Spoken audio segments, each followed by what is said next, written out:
Anything which is connected to your spirit is called spirituality in simple term. हमारे शरीर के अंदर अनेक प्रकार के धातु है जिसमें से वीर्य भी एक जी। धातु है। क्या एक नास्तिक भी आध्यात्मिक हो सकता है? 5 चीज काम, क्रोध, मोह, लोभ, अहंकार, ये पांचों को आपको ट्रांसफॉर्म करना है। एक मेरा लेक्चर था, उसमें मैंने करीबन 1200 मीडिया कर्मी आए थे, जर्नलिस्ट। उनको मैंने कहा आप लोगों को अशांत करने के लिए मेरे पास 30 सेकंड पर्याप्त है मुझे। अब सबका फोन में ले लूं तो आप अशांत हो जाएंगे। वो आजकल अमेरिका में बहुत चल गया है एक category SBNR, spiritual but not religious. जो दैवी शक्ति, स्त्री शक्ति, वो सदैव सर्वोपरि थी, है और रहेगी। ये स्वीकार हम नहीं कर पाते। Wars are born in the minds of men. धीरे धीरे विनाश शुरू हो गया है।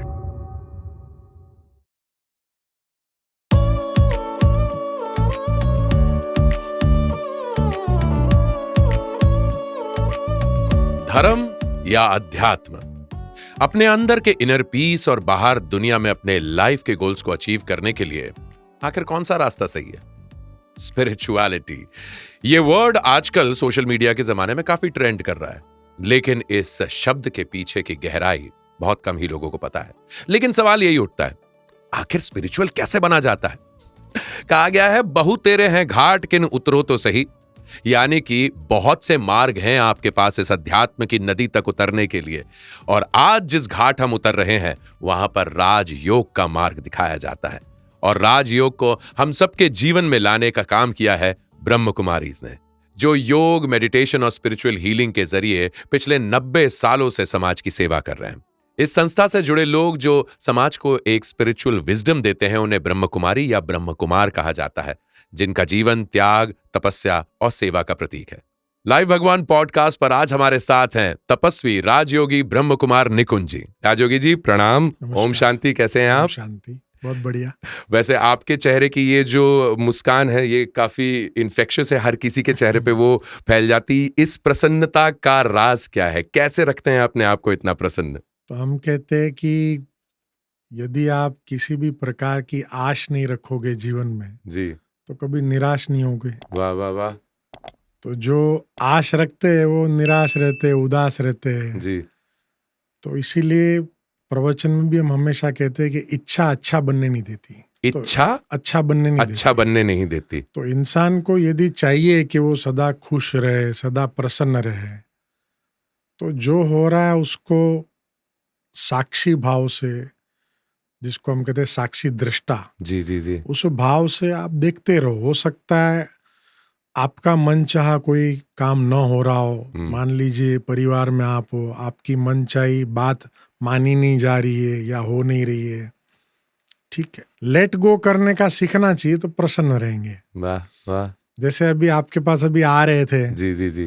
तो अमूमन मैं देखता हूँ, अभी तो खैर मुंबई शहर काफी परिवर्तन हो गया, तो ट्रैफिक बहुत बढ़ जाता है। जी जी जी। तो हम देखते कि जरा सा भी वो लाल बत्ती हो जाती है तो पै पै पै पै, भाई वो लाल से हरी तो होना ही है उसको। कुछ सेकंड के बाद वो जो टाइमर है वो तो होना ही होना है, तो क्या हो जाएगा। तो लोगों को ये मैं हमेशा कहता हूँ, अच्छा ये जो लाल बत्ती हुआ, God has given you that time to reflect. चुप रहो ना 1 मिनट, पर उसमें भी बुद्धि लाल बत्ती है ना, मतलब स्टॉप। ये मौका दिया है, ये आपने बहुत सुंदर। तो उसके बदले आप और ज्यादा ये कर रहे हैं तो मन अशांत होगा। वाह वाह वाह। फिर प्रेशर बढ़ेगा। कई लोग देखते हैं हम कांच खुला करके गाली गलौज करते, अरे चलना आगे। उससे क्या होगा? आप ऊपर तो उड़ के नहीं वही होने वाला, आगे वाला आ जाएगा, आप आगे जाओगे। निकुंज जी, फिर कैसे, जब आपके साथी, जब जिनसे आप सबसे ज्यादा प्रेम करते हैं वो ही आपको अध्यात्म के मार्ग पर जाने से रोकें, तो क्या किया जाए? देखिए, जन्म, जीवन और मृत्यु, जन्म और मृत्यु के बीच में जो जीवन है सब कुछ उसमें होता है। जब आपने कहा कि जन्म से हम अध्यात्म की स्टेज में होते, इसी प्रकार से मृत्यु की नजदीक जब हम जाते तभी भी वही आध्यात्मिक स्टेज हमारे अंदर से इमर्ज होती है। जी जी जी। कैसे वैराग्य आना शुरू होता है। जब आप देखो लास्ट स्टेज किसकी है, जिसने जन्म देखा है और मृत्यु देखा उसको समझ में आएगा। मैंने जी। दोनों नजदीकी से देखा है। जी। तो लास्ट वो जो मृत्यु शैया पे जो होते हैं उसको आप कभी देखो, उनका जो हाव भाव, अच्छा हाव भाव छोड़ दीजिए, वाइब्रेशन, जी। जी। यदि घर में या अस्पताल में दोनों, आपको आपो समझ में आएगा कि वो व्यक्ति भी धीरे धीरे यहाँ से, जिसको हम साधारण भाषा में कहते हैं इसका लंगर अभी उठा लिया है इसने, तो धीरे धीरे वो आस छोड़ना शुरू करता है कि नहीं अभी बस बरोबर ध्यान देना, सब मेरे जितना था, कुछ मेरे से हुआ हो भूल तो माफ करना, आपस में मिल के रहना आप लोग, ठीक है बस। किसी का ऐसा होता है जो लकी है, किसी का आकस्मिक मृत्यु हो जाता है, किसी का कैसे, परंतु जब मृत्यु आती नजदीक दिखती है ना, तो वो व्यक्ति को बरोबर समझ में आ जाता है कि नहीं। तो इसीलिए जब आप ये कहते हैं कि जो बीच का हिस्सा है उसमें अपनी कोई हमारे स्नेही या जो भी हमें इस मार्ग पे आने नहीं देते या फॉलो नहीं करने देते, उसकी भी वजह ये है कि संसार में ऐसा कोई नहीं है जो किसी को बांध सकता है। वाह। हम स्वयं बंधते हैं। जब तक मेरी मर्जी नहीं है तब तक मेरे को कोई भी अपने भाव में या भावना में बांध नहीं सकता है। क्या बात, सत्य वचन की। आपको लोग नहीं बांध रहे, ये आपका स्नेह है उनके साथ में, ये आपका लगाव है उनके साथ में, जो आप बांध रहे हैं अपने आप और को। सामने वाले को ये भ्रम होता है कि मैंने इनको बांधा है। क्या बात, क्या बात। इस भ्रम में सारा संसार जी रहा है। First of all Nikunj ji, if I ask you, धर्म और अध्यात्म के बीच में या अध्यात्म की अपने आप में परिभाषा आपके अनुसार कैसी है? देखिए, हम जब कहते हैं स्पिरिचुअलिटी तो उसका पहला जो भाग है स्पिरिट, अर्थात आत्मा जी।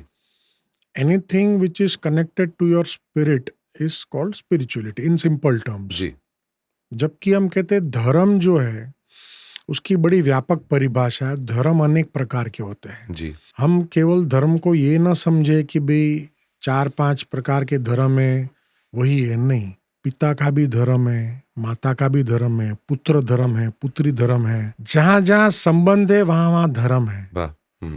धर्म को हम ये समझते कि नहीं ये तो यही 4-5 रिलीजन से वो जुड़ा नहीं। धर्म अनेक प्रकार के होते हैं, नंबर 1। नंबर 2, जितने भी धर्म है उसमें अनेक प्रकार की प्रथाएं है, प्रोसेसेस है, जिसको हम कहते हैं पूजा पाठ इत्यादि इत्यादि। जबकि spirituality liberates you, it keeps you free. Spirituality में ऐसा कुछ नहीं है वन सेट ऑफ वैल्यूज कि तुमको ये करना ये करना ये करना, नहीं। Basically spirituality deals with the spirit part in the sense body से उसका कोई संबंध ही नहीं है। जी। जी। तो आप चलते हो, बैठे हो, सोए हो, समुद्र में तैर रहे हो, स्टिल यू कैन मेडिटेट। तो ultimately it is more of a connection thing. बिल्कुल। वेयरएज इन रिलीजन आपको, जिसको हम कहते हैं कुछ करना पड़ता है, you have to physically involve yourself, जिसको हम साधारण भाषा में कर्म कांड कहते हैं। जी। तो वो करना पड़ता है। स्पिरिचुअलिटी में ऐसा नहीं है। जी। तो ये दोनों में बहुत बड़ा फर्क है। And do you believe that people are inherently spiritual? They are born spiritual, and to find that connect, निकुंज जी, क्या किया जा सकता है? जहां पर क्या ध्यान का जरिया आप कहते हैं, या what should be the विधि? मैं चाहूंगा जो भी दर्शक हमें देख रहे सुन रहे, आप ये एक प्रयोग करिए, एक्सपेरिमेंट। आप सुबह से लेकर रात तक अपने साथ कितना समय बिताते हो? आंख खुलते ही, जिसको हम कहते हैं कि भाई सेकेंड पार्टी, थर्ड पार्टी, हमारा जो व्यवहार है जी, किसी न किसी के साथ हम व्यवहार कर रहे हैं। स्वयं के साथ क्या कर रहे हैं, हम कितना कर रहे हैं, स्वयं के साथ बात कर रहे हैं क्या, स्वयं के लिए टाइम निकाल रहे हैं क्या? ये सबसे पहला स्टेप है एकांत में जाने का। बिल्कुल आप किसी को एकांत में चले जाओ तो उसको डबल विचार आएंगे। बिल्कुल। लोग हमसे कहते हैं, आपने बोला कि भाई एकांत में मेरे को तो डबल 4 गुना 8 गुना विचार आते, एकदम मैं तंग आ गया। ऐसे नहीं होता है। पहले तो आप खुद से रूबरू हो जाओ। जब सुबह हम सब उठते हैं तो पहले शक्ल अपना ही देखते हैं, मुंह धुलाई करते हैं तो देखते हैं ना। बट अमूमन लोग क्या करते, देखते भी बाल देखेंगे, ये देखेंगे, वो नहीं देखना है।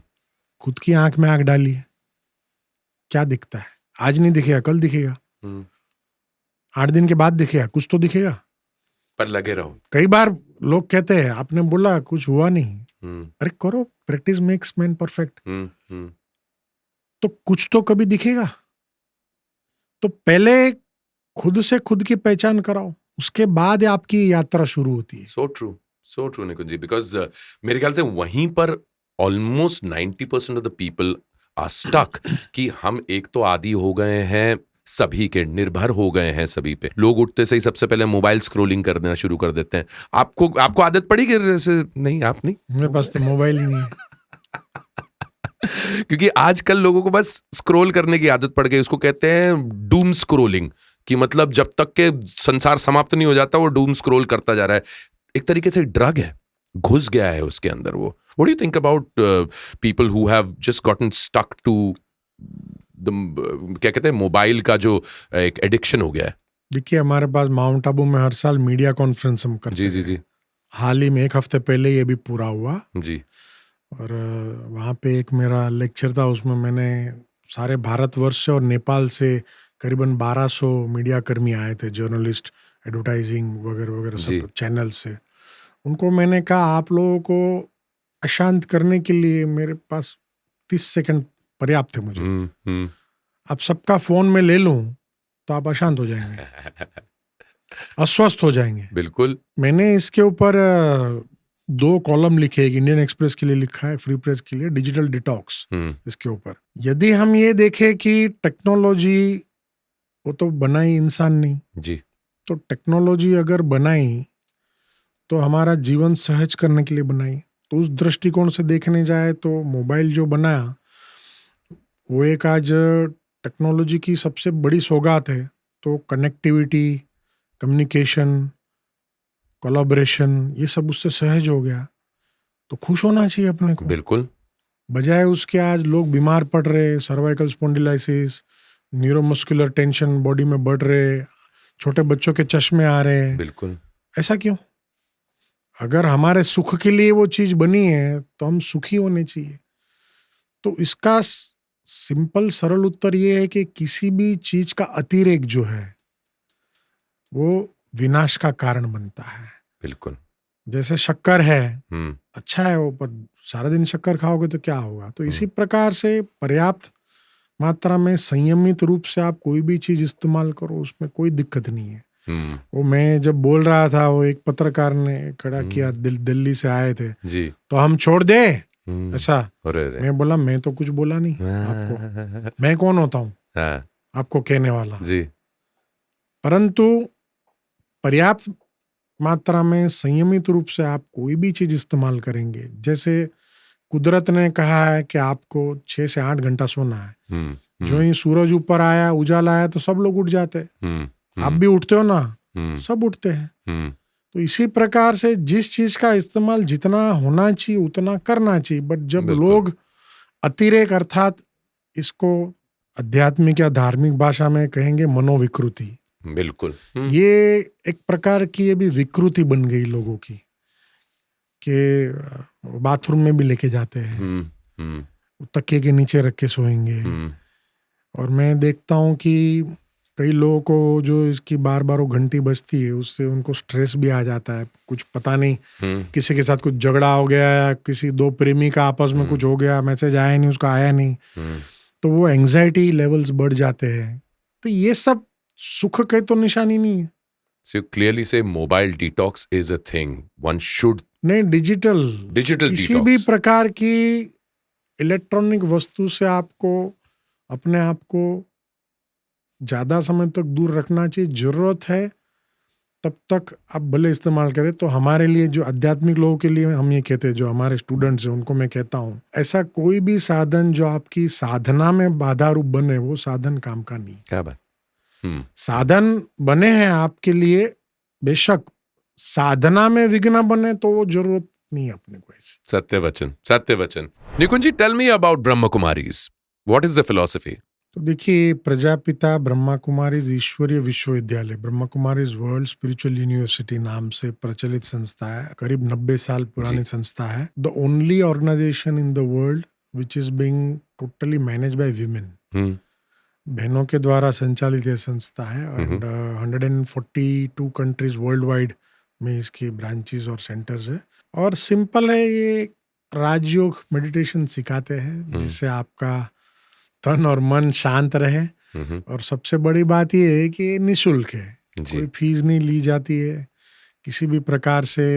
आपको 7 दिन देना होता है, उसमें 7 दिन में आपको प्रशिक्षित करते हैं, फिर आपकी मर्जी है। जी जी। एंड विशेष करके पिछले 10 सालों से ऑर्गेनाइजेशन का एक रुझान है कि जो हमारे जीवन में से वैल्यूज का ह्रास होता जा रहा है संसार में से, विशेष करके भारत जो है सबसे प्राचीन आज देश है, हमारी जो सिविलाइजेशन है उसके अंदर पुनर्जीवित मूल्यों को किया जाए, तो उस दिशा में बहुत ज़्यादा काम किया जा रहा है। उसके लिए मेरा भारत, व्यसन मुक्त भारत, महिला सशक्तिकरण, बच्चों के लिए बाल संस्कार शिविर, हमारे टोटल 18 विंग्स है, administrators wing, media wing, women's wing, scientist wing.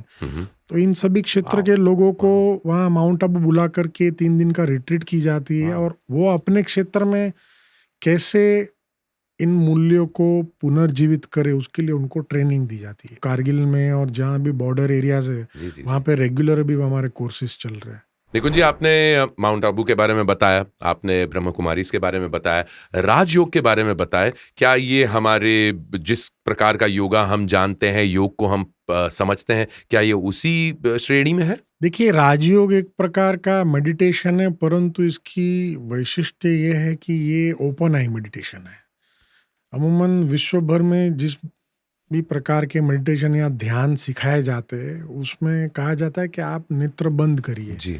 But राजयोग एक ऐसी क्रिया है जो आपको खुले नेत्र से करनी है और जो पॉइंट ऑफ लाइट जिसको हम कहते हैं जी, ज्योति बिंदु जी, तो वो बिंदु के ऊपर कंसंट्रेट करते हुए आपको अपने जो स्कैटर्ड विचार है उसको धीरे धीरे धीरे धीरे धीरे धीरे आप एक बिंदु के पॉइंट तक लेके आके और स्थिर अपने मन को करके फिर वो अवस्था में आपको धीरे धीरे प्रैक्टिस करते हुए आगे बढ़ना है।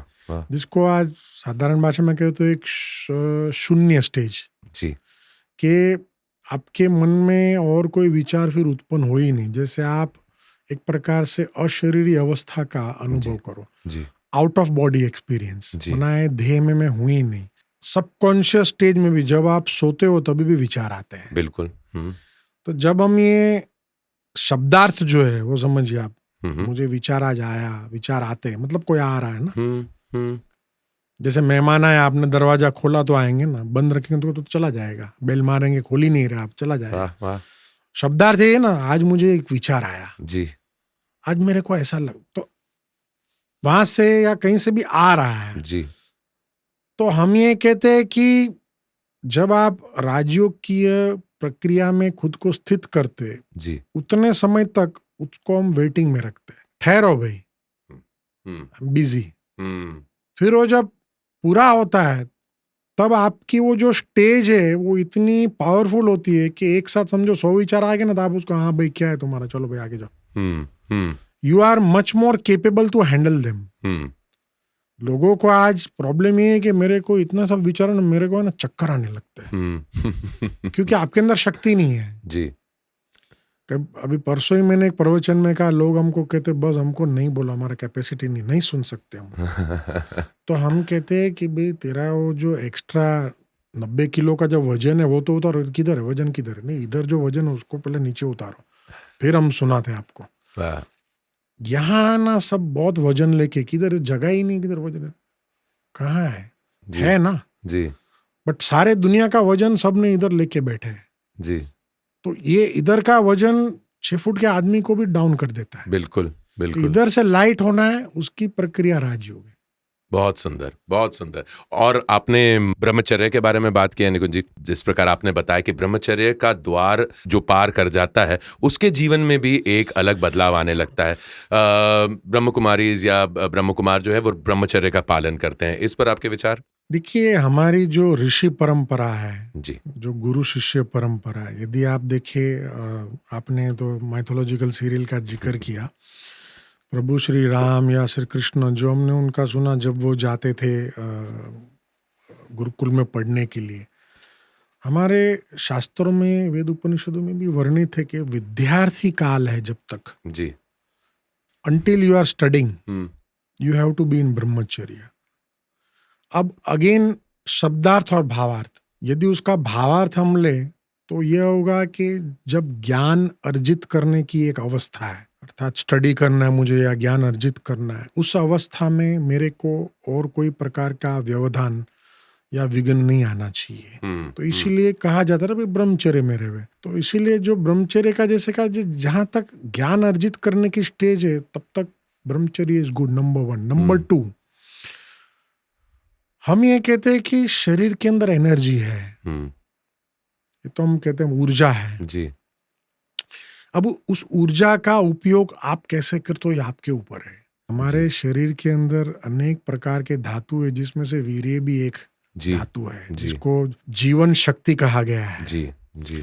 अब उसका उपयोग कौन कैसे करता है, जीवन को बनाने में करता है, या ऋषि मुनि हमारे या तपस्वी जो है तप करके एक जगह पे गुफाओं में उन्होंने उस एनर्जी को ट्रांसफॉर्म करके, इसीलिए देखो उनके आसपास वो दिखाते, वो हेलो वो जो दिखाते हैं, तो ये ऊर्जा जो है वो उन्होंने उस शक्ति को ऊर्जा के रूप में ट्रांसफॉर्म किया। तो आप कैसे इसका उपयोग करते हो आपके ऊपर है। अगर आप हमारा ये एपिसोड देख रहे हैं और जो सुन रहे हैं वो आपको अच्छा लग रहा है, तो please like, share and subscribe this particular video and stay tuned, because हम इस कॉन्वर्सेशन को अब और आगे बढ़ाने वाले हैं।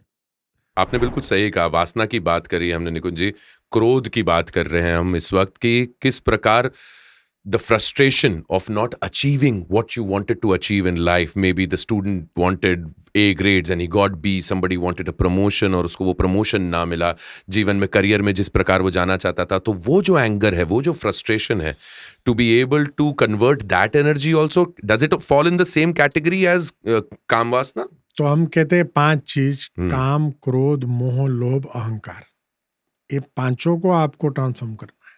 वाह।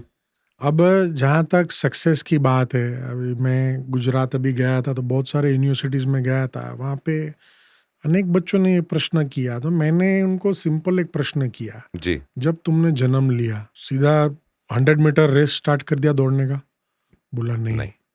अच्छा, फिर तुमने पहले तो थोड़ा 1-2-3 महीने के हुए रहेंगे, घुटनों के बल थोड़ा क्रॉलिंग स्टार्ट किया रहेगा, फिर गिरते रहेंगे, फिर जोर जोर से रोते रहेंगे, फिर वो माँ बोलती रहेगी ऐसे उंगली दिखा के आओ आओ, फिर वो करके फ्रस्ट्रेट हुए क्या? फिर तो दुनिया में कोई चलता मिलता नहीं था आज। बिल्कुल। तुमने ट्राई किया वो माँ का उंगली पकड़ने का, रोते हुए भी माँ नहीं माँ बोलती नहीं, चलो चलो चलो चलो चलो चलो, फिर बाद में 2 उंगली चलो चलो, घुटने बेंड होकर फ्रस्ट्रेट हुए क्या? चलना सीख लिया ना। बिल्कुल, वाह वाह। तो जब तब फ्रस्ट्रेट नहीं हुए तो अभी क्यों हो गए? तो वो किसी एक बच्चे ने जवाब दिया, नहीं अभी तो हमारे में समझ आ गई ना। मैंने कहा वो प्रॉब्लम हो गई है। आज संसार में सबसे बड़ी प्रॉब्लम है लोगों को समझ बहुत आ गई है। तो इससे तो फिर कई बार हम कहते हैं, आप भी रेडियो पे सुनाते होंगे ना कि वो बचपन के दिन अच्छे थे, ना समझी के। वाह वाह। समझ आ गई वो प्रॉब्लम है। Ignorance is bliss. हाँ, तो समझ इसीलिए आई कि तुम फ्रस्ट्रेट होने का है। समझ इसीलिए आई है कि आपको कोशिश करके आगे बढ़ना है, आशावादी बनना है, निराशावादी नहीं, उसको समझ कहते हैं। बट लोग समझ को भी अभी अलग प्रकार से इस्तेमाल कर रहे हैं। So true. और मेरे ख्याल से कंपैरिजन इज जहां पर पूरा का पूरा गेम चेंज हो जा रहा है। आप कंपेयर कर रहे हैं अपने आप को किसी के साथ, आप एस्पायर कर रहे हैं कि मेरे पास वो क्यों नहीं जो उसके पास है, या मैं उस मुकाम पर क्यों नहीं जो जिस मुकाम पर सामने वाला पहुंच चुका है। क्या ये भाव होना चाहिए? क्या ये एक इंसानी भाव है? ये नेचुरल है? देखिए, मैं हमेशा कहता हूं कि जो शुरू में मैंने कहा कि अपने आप से रूबरू होना चाहिए। हर व्यक्ति को ये पता रहता है कि मेरा लोड बेरिंग कैपेसिटी कितनी है जी, सबको मालूम रहता है, बट स्वीकार नहीं करना चाहते। एक होता है इस बात का पता होना, और दूसरा होता है स्वीकार करने से मना करना। नहीं, मैं स्वीकार नहीं करूंगा। मेरा कैपेसिटी 20 किलो का ही है, मुझे मालूम है, पर मैं बाहर किसी को बताऊंगा, मैं देखूंगा वो सामने वाला 50 उठा रहा है, मैं भी ट्राई करता हूँ, फिर 50 उठा के गिर जाऊंगा, फिर भगवान को कोसूंगा, तुमने क्यों मेरे में ताकत नहीं भरा, देखो मैंने 50 नहीं उठा पाया, सब तुम्हारा वजह से हुआ। At the back of the mind पता है मेरा 20 का ही कैपेसिटी था, फिर वो पूरा होने का जब अकेला होता ना, तब खुद को समझाता तेरे को नहीं करना चाहिए था, तेरा 20 का ही था, क्यों तूने करना चाहिए था, होशियारी क्यों मारना चाहिए था। अकेले में समझाता है खुद को, परंतु बाहर लोगों को लगता है कि नहीं, वो लज्जाजनक स्थिति आ जाती है, लोग क्या सोचेंगे, 4 लोगों ने देखा, उसने 50 उठाया, मैं क्यों नहीं। ये जो देखा देखी का संस्कार है ना, जी जी जी, इस वजह से लोगों के अंदर ये जो आजकल डिप्रेशन या ये जो मायूसी, मैं आगे नहीं बढ़ पाया, वो आगे, अरे भाई सबके लिए भगवान ने एक रास्ता बनाया है, इसीलिए वो घोड़े जो होते रेस वाले ब्लिंकर्स ला के तुम अपना रेस दौड़ो, इधर उधर देखोगे गिर जाओगे। वाह वाह वाह, अपना रेस चाहिए उतना ताकत से दौड़ो, वाह वाह वाह, और तुम ही फर्स्ट आओगे उसमें। सुंदर सुंदर बात, बिल्कुल सुंदर बात। निकुंज जी, आपने बात कही कि किस प्रकार आदमी फिर भगवान को कोसता है, बोलता है कि भाई मुझे ये मिला या ना मिला। आज के जीवन में अगर कोई आध्यात्मिक होना चाहे परंतु वो नास्तिक है या ईश्वर में विश्वास नहीं रखता, क्या एक नास्तिक भी आध्यात्मिक हो सकता है? मेरे तो लिखा हुआ ही है उसमें, जी, मैं तो खुद ही नास्तिक था। जी जी, अपने जीवन में भी आप 13 साल की उम्र से निकुंज जी ये कि क्या हुआ था, क्या वो बोध क्या हुआ था, थोड़ा सा कुछ बताइए ना। देखिए, मैं तो संस्था में जब आया तो मुझे अनेक वर्षों तक एक चीज ने पकड़ के रखा, और वो थी संस्था की जो यहाँ की जो हमारे दादियाँ दीदियाँ बहनें, उनका निस्वार्थ प्रेम और स्नेह, उस वजह से मैं टिक गया जी। मेडिटेशन समझ में आया नहीं कुछ जी। भगवान में मानता नहीं था जी। तो उन्होंने कभी जबरदस्ती किया नहीं कि तुम मानो ही मानो, तुम करो ही करो, ठीक है, कभी बच्चे में अकल आ जाएगी, अभी आज ठीक है, परंतु बहुत समय के बाद समझ में आया। अब समझ कब आती है, जब अनुभूति होती है जी। इसलिए देखिए लाइव भगवान चल रहा है, मैं आपको कहूं कि आप मानो, ऐसे नहीं हो सकता बात, स्वयं की अनुभूति आवश्यक है। आपको टेस्ट आना चाहिए, to put it simply, test, और जिसको एक बार स्वाद लग गया, हाँ, वो मजा आना चाहिए। तो इसीलिए जब तक अनुभूति नहीं होगी तब तक किसी भी प्रकार की साधना में आप टिक नहीं सकते हो। किसी के कहने से हो सकता है आप थोड़ा समय तक, but it would be temporary. तो मुझे ज्यादा जिस चीज ने टिकाया वो निस्वार्थ प्रेम और उसने, कि यहाँ कोई मेरे से कुछ मांग नहीं रहा है, मेरे से कोई अपेक्षा रख नहीं रहा है, मैं जैसे चाहूँ ऐसे मैं रह सकता हूँ, जी सकता हूँ, कोई जबरदस्ती नहीं, कोई सेट ऑफ वैल्यूज नहीं कि तुझे यही करना है, कोई रूल्स नहीं। वो जो मुक्तपन, वो जो आजादी, उसने मेरे अंदर ये बीजारोपण किया आध्यात्मिकता का। वाह वाह वाह। And it is possible to be spiritual and not religious. वो आजकल अमेरिका में बहुत चल गया है, एक category SBNR, are you SBNR, ऐसा पूछते, स्पिरिचुअल बट नॉट रिलीजियस। तो उसके ऊपर से मैंने कॉलम लिखा है कि हो सकता है, ऐसी कोई जरूरत नहीं है, परंतु मैं ये कहता हूँ कि मंदिर में जब आप जाते हो या मस्जिद में या गिरजाघर या गुरुद्वारे में, देखिए ये सारी जगह जो है ना, इनका वाइब्रेशन जो है ना बड़ा पावरफुल होता है, क्योंकि वहाँ एक ही काम होता है। ट्रू। लोग आते हैं श्रद्धा से, प्रेयर्स करते और चले जाते, तो वो जो प्रकंपन है, तो वहां जाने में कोई तकलीफ तो है ही नहीं। वहां जाने से आप रिलीजियस बन जाएंगे, किसने कहा। बिल्कुल। अब मैं 35 साल हो गए मुझे, परंतु आज तक ऐसा नहीं हुआ कि मैं किसी भी शहर में गया हूँ और वहां के किसी पौराणिक मंदिर में जाके मैंने पूजा नहीं की। कई लोग अरे आप ब्रह्मा कुमारी में आप जाते हो, मैंने कहा हाँ मैं तो जाता ही हूँ, मुझे अच्छा लगता है। हाल ही में मैं गया था अभी राजकोट में, 100 साल पुराना एक पंचनाथ महादेव मंदिर, वहां पे 45 मिनट मेरे से उन्होंने पूजा करवाई, रुद्राभिषेक, वो भी एक स्पिरिचुअल फीलिंग है मेरे हिसाब से। सुंदर। तो how you perceive things, it is upon you. So true. And what you saying Nikunj ji is so true कि एनर्जीज होती हैं, और खास तौर पे ऐसी जगहों पर जहां पर ध्यान किया गया हो, जहां पर श्रद्धा, भक्ति, इबादत हुई हो, उस जगह पर और उस जगह से जुड़ी चीजों पर अपने आप असर पड़ने लगता है। मतलब पानी की बोतल भी अगर आप वहां पर बीच में रख दो तो शायद उस जल में भी पॉजिटिव एनर्जीज आ जाएंगी। Do you believe in that? Yes, तो इसीलिए मैं कहता हूँ जब मंदिर में जाते हो तो वहां भी एक स्पिरिचुअल वाइब्रेशन है। तो दिस बोथ आर इंटरवाइंड, आप इसको अलग नहीं कर सकते जी। कि मैं रिलीजियस हूँ तो ये नहीं हूँ, मैं ये हूँ तो वो नहीं, ये दोनों इंटरवाइंड है। निकुंज जी कहते हैं कि कर्मों का फल आपको मिलता ही मिलता है, या तो इस जीवन में मिलेगा या अगले जीवन में मिलेगा। दोनों से जुड़ा एक सवाल, ये रीइंकार्नेशन जिसके बारे में लोग पूछते रहते हैं, पुनर्जन्म, इसके बारे में बताइए। और क्या सचमुच में कर्मों का फल आपको मिलता है या आपने जो कर दिया वो सब हो गया? देखिए, कर्म, अकर्म और विकर्म, ये 3 प्रकार की श्रेणियां हैं। कर्म जो है वो तो हम सब करते हैं जी। सभी करते, नॉर्मल जो सब कुछ सुबह से लेकर रात तक हम जो करते, कर्म की श्रेणी में आता है। विकर्म जो है जिसको हम कहते हैं भाई बैड कर्म, गलत कर्म, जिसकी भाई सजा मिलती है, जो किसी को नुकसान पहुंचाते हैं, तो विकर्म की श्रेणी में। अब अकर्म जो है जिसका शास्त्रों में वर्णित किया गया है कि देवी देवता जो थे वो उनके अकर्म हुआ करते थे। अर्थात सिंपलिस्टिक वे में यदि समझाने जाए तो जिसका फल नहीं निकलता है, to be specific,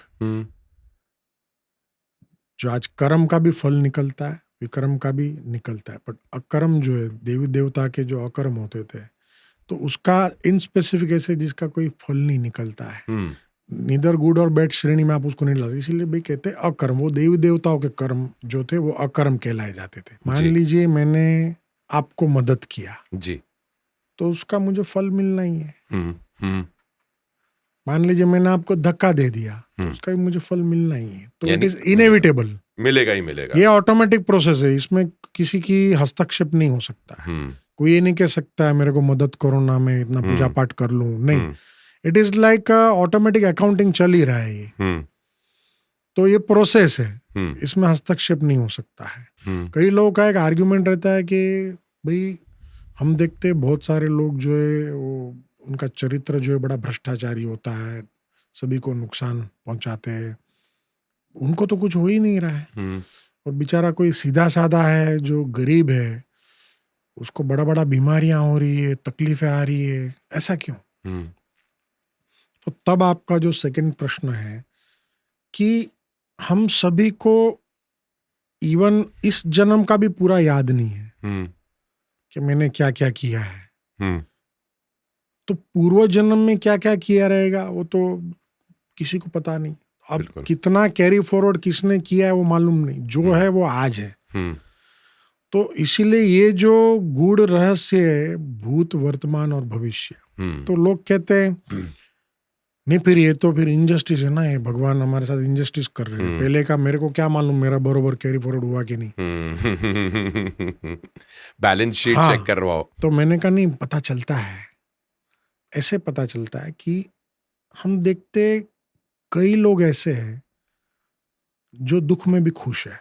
it means what ever is carried forward, yet उनके अंदर वो संतुष्टता का गुण इस जन्म में आ गया है, तो उनको वो कैरी फॉरवर्ड की संकल्प नहीं है, उसका बोझ नहीं है।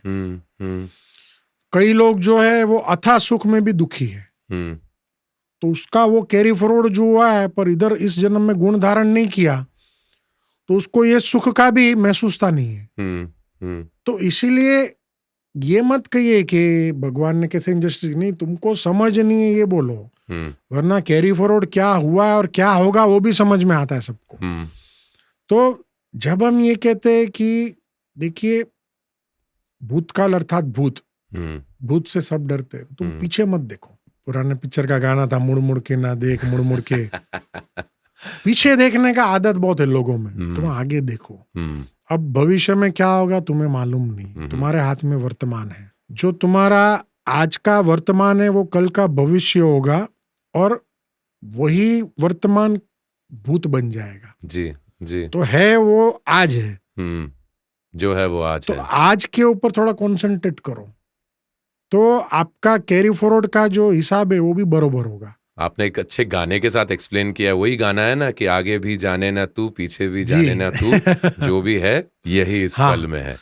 तो लोगों को ये कंफ्यूजन बड़ा रहता है, और वो इसीलिए होता है क्योंकि उनको अंदर कहीं ना कहीं ऐसा लगता है कि नहीं, मेरे साथ ही इनजस्टिस हुआ है। अरे बाबा, तेरे जैसे बहुत सारे लोग ऐसे हैं। ज्यादा से ज्यादा आप वो कर सकते हैं कि आप आज में और अपने कर्मों पे, जो गीता में भी कहा गया है, कर्म करता चल फल की चिंता ना कर, वही चीज है मेरे ख्याल से। आप केवल अपने पॉजिटिव इंटेंशंस पे नहीं ध्यान तो दे वो सकते मैं हैं। हमें सुनाता हूँ कि जी चूंकि मैं भी माइथोलॉजी का बड़ा प्रशंसक रहा जी हूँ, जी जी तो वो जो जब श्री कृष्ण और अर्जुन का वार्तालाप चलता है, तो वो अर्जुन जो है बड़ा लॉजिक, मैं कहता हूँ अर्जुन एक नहीं, हम सब अर्जुन है। वाह that's why we question God ji again and again. जी तो वो बहुत डिलिब्रेट करता है, ऐसे कैसे, ऐसे कैसे, ऐसे। तो वो कहता है देखो भाई, तुमको अगर इतना ही deliberation, then I can't help you. तो तब वो जो शब्द गीता में आता है, मन मना भव, तू सरेंडर हो जा मन से, तू पहले सरेंडर हो जा, only then I can navigate you. Because तो फिर जिधर है उधर ही खड़े रहो। Because the logical mind will always हाँ ट्राई टू फाइंड हाँ मोर एंड मोर हाँ सेक्शंस जहां पर वो कुरेद सके। हाँ, तो उसके तू तू टोटली मन से मेरे को सरेंडर हो जा, द एक्सेप्टेंस। तब तक मैं तेरा सारथी नहीं बन सकता। अब ये जो सारथी किस चीज के बने, घोड़ा गाड़ी के नहीं बने, रथ के नहीं बने। सारथी भगवान को आपको बनाना है इधर, ओनली देन ही can navigate you. True that. अगर आप क्वेश्चन ही करते रहेंगे तो फिर वो कहते हैं कि ठीक है, if you are having so much of बुद्धि, फिर ठीक है, आई एम सिटिंग।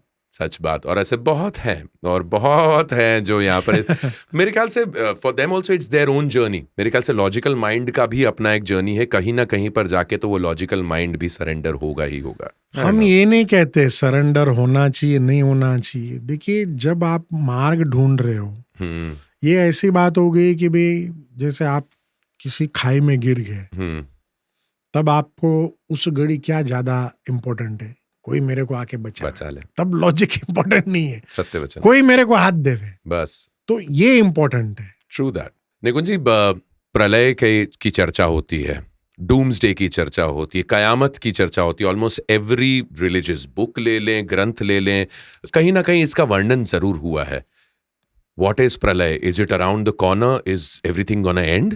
अभी आपकी एक मित्र ने अभी मेरा इंटरव्यू किया था, अर्चना ने। जी हाँ, वो सिनेमा कुछ निकल रहा था, बोला वो कल की जी हाँ, कल की तो तभी मेरा एक इंटरव्यू किया था डिटेल, और मुझे पूछा है क्या ये, मतलब कल की अवतार के बारे में आपके क्या विचार है जी।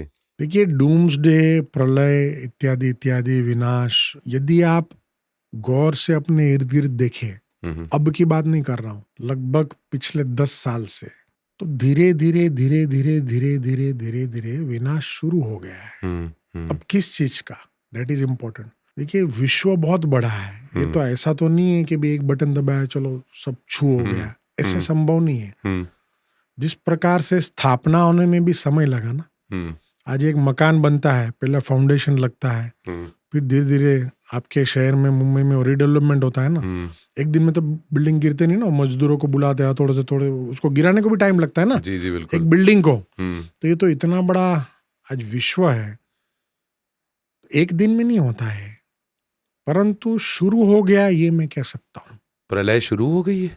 प्रलय नहीं, विनाश। विनाश शुरू हो गया है, अभी दिख ही रहा है हमको, हो ही रहा है। जहां कुछ चल रहा है, जो युद्ध चल रहे हैं, कहीं पे सूखा पड़ रहा है, ये सब उसी विनाश का ही हिस्सा है, उस प्रलय का ही हिस्सा है। देखिए, मैं हमेशा कहता हूँ, अभी भी जो बहुत सारे मीडिया के लोग हैं, तो उनको मैंने कहा कि मनुष्य आत्मा के तौर पे हम लोगों के अंदर इतनी भी एम्पैथी बची नहीं है कि आज समूचे विश्व में कहीं विनाश का एक ज्वाला जल रही है, और दूसरी ओर लोग सोचते हमारे पास थोड़ी हो रहा है, हम क्यों सोचे, अपना तो अभी सब फेस्टिवल आने वाले, हम तो उसमें थोड़ा ध्यान देवे ना।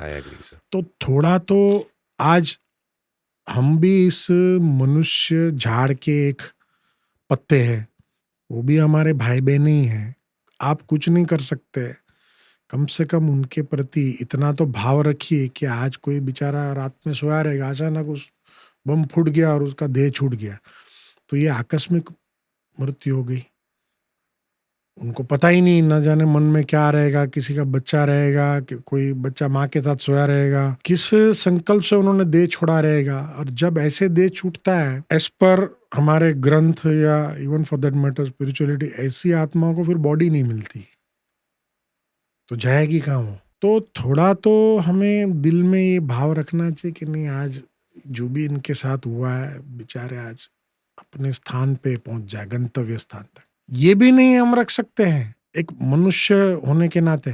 तो एम्पैथी कंप्लीटली बिल्कुल मुझे तो नहीं दिखाई पड़ रही, और मुझे इस बात का बड़ा खेद है। दुनिया के किसी भी हिस्से में हो रहा हो, आप उस चीज से जुड़े यहाँ हुए होगा हैं। कल, और फिर दूसरे लोग आपके लिए ऐसा सोचेंगे, तो मेरे इधर थोड़ी हो रहा है, मैं क्यों सोचूं। जो अब शुरू हुआ है, यदि आप देखेंगे गौर से, आप खुद भी चिंतक और बहुत कुछ पढ़ते हैं, सुनते हैं, देखते हैं, तो इसके मूल में अगर आप जाओगे तो आपको एक चीज मिलेगी, अहंकार। तो मैंने अभी हाल ही में उसके ऊपर एक कॉलम लिखा है जो प्रकाशित होने वाला है, that wars are born in the minds of men. आपो आप कभी युद्ध नहीं होते, जन्माया जाता है, इनको जन्म दिया जाता है, और उसका मूल में जो है अहंकार, इनसिक्योरिटी, ईर्ष्या, तब ये हुआ है। यदि ये सारी चीजें छट जाए, हम छोड़ दे, तो कहीं भी युद्ध की कोई आशंका नहीं रहेगी। सत्य वचन। परंतु जिस प्रकार से शास्त्रों में जब श्री कृष्ण ने पूछा, तो दुर्योधन ने कहा मैं इतना भी नहीं दूंगा।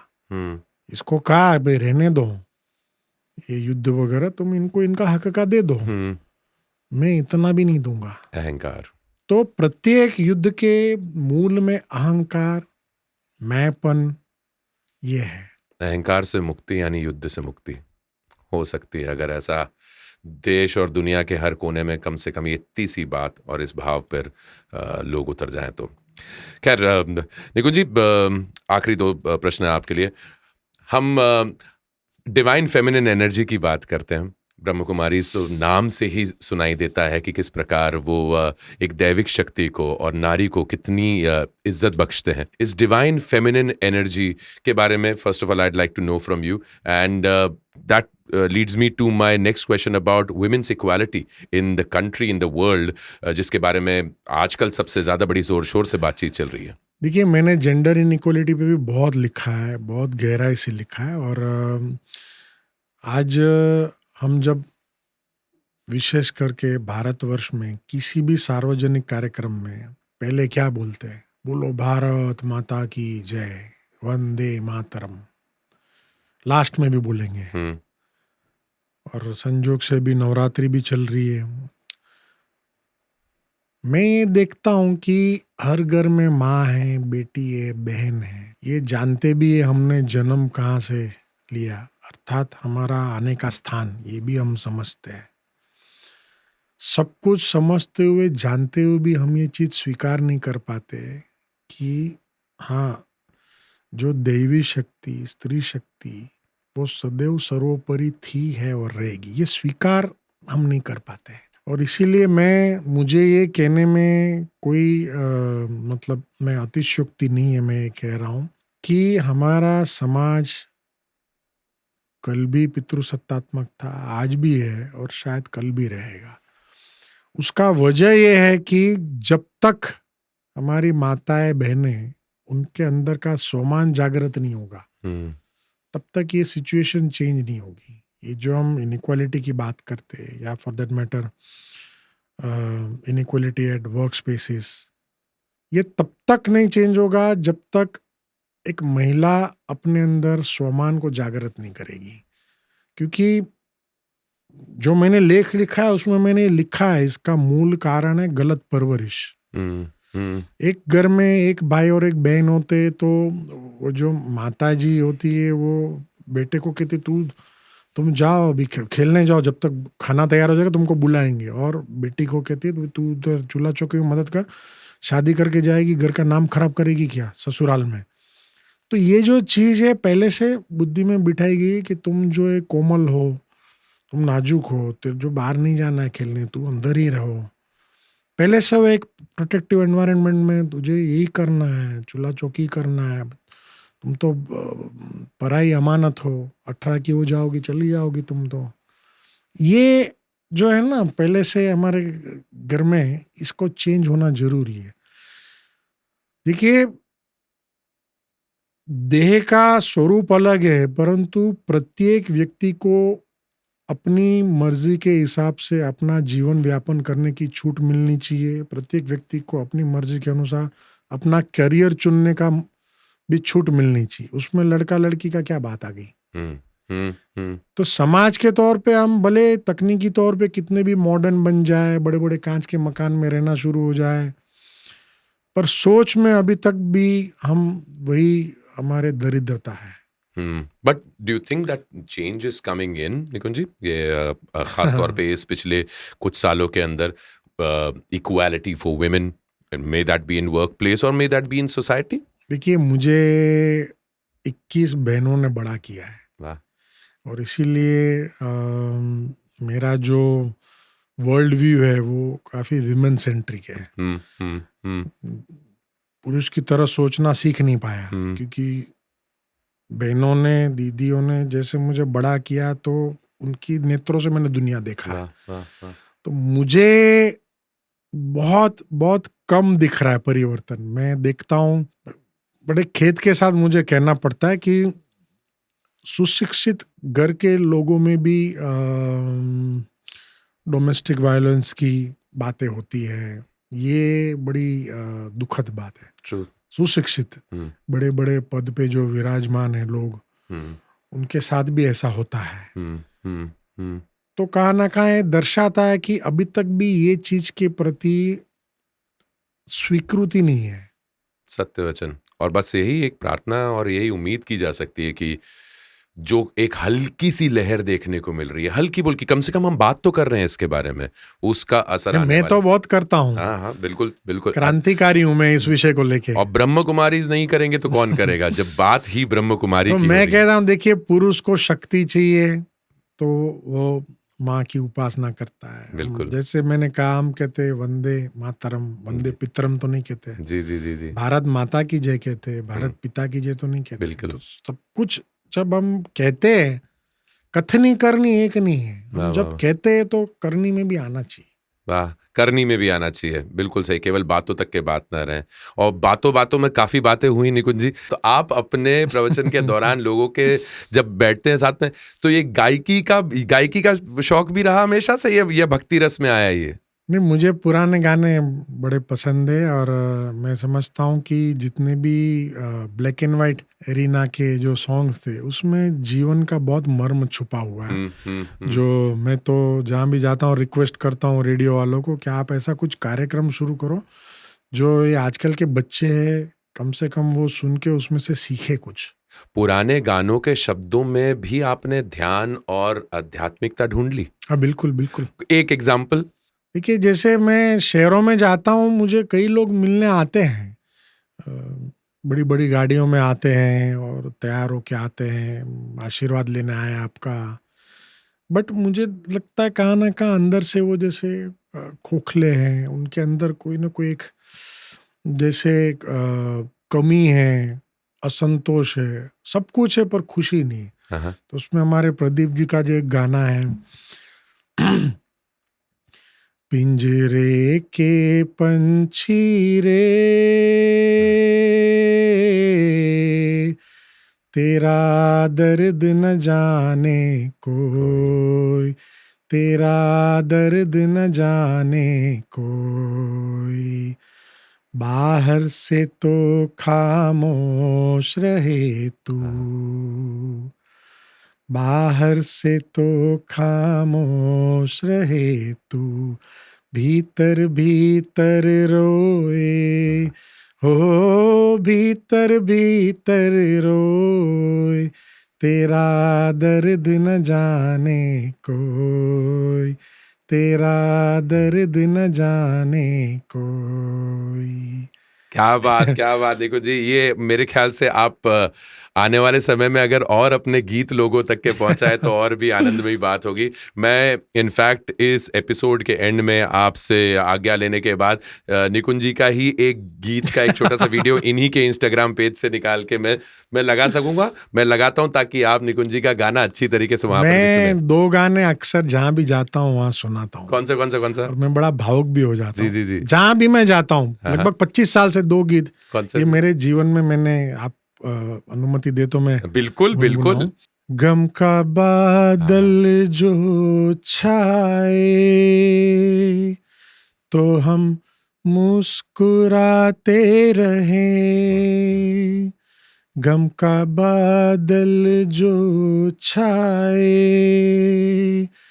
तो हम मुस्कुराते रहे, अपनी आँखों में आशाओं के दीप जलाते रहे, आज बिछड़े तो कल फिर मिले, आज रूठे तो कल फिर बने, वक्त ही जैसे एक मीत है, जिंदगी की यही रीत है, जिंदगी की यही रीत है, हार के बाद ही जीत है, थोड़े आंसू हैं थोड़ी हंसी, आज गम है तो कल है खुशी। गाओ आप। जिंदगी की यही रीत है, हार के बाद ही जीत है। निकुंज जी आनंदमयी, आपने लाइव भगवान के इस पॉडकास्ट में आकर जो हमारे सत्य वचन, ये केवल कहने की बात नहीं कह रहा हूं, ऐसा लगा किसी अपने से मुलाकात हुई। मैं जानता हूं सब दीदी और भैया के रूप में ही जाने जाते हैं ब्रह्म कुमारीज में, आप सचमुच बड़े भाई के रूप में आए हैं। बहुत बहुत धन्यवाद हमारे साथ यहाँ जुड़ने के लिए। Thank you very much. और उम्मीद करते हैं कि हमारे देखने वालों के जीवन में भी जो वो एक छोटी सी भी अगर आज एक वो बदलाव आई है, एक लहर आई है, तो कहीं ना कहीं आपके जीवन में वही खुशी आए, क्योंकि जिंदगी की यही रीत है, हार के बाद ही जीत है। धन्यवाद निकुंज जी। तो ये थे ब्रह्म कुमार राजयोगी निकुंज जी ऑन लाइव भगवान पॉडकास्ट। अगर आप भी अपनी लाइफ में स्पिरिचुअल ग्रोथ लाना चाहते हैं तो देखा करें live Bhagwan podcast. Do subscribe, like and share this channel and this particular episode with all your friends who you think would need to see this. Next live Bhagwan podcast पे फिर से मुलाकात होगी, तब तक नमस्कार।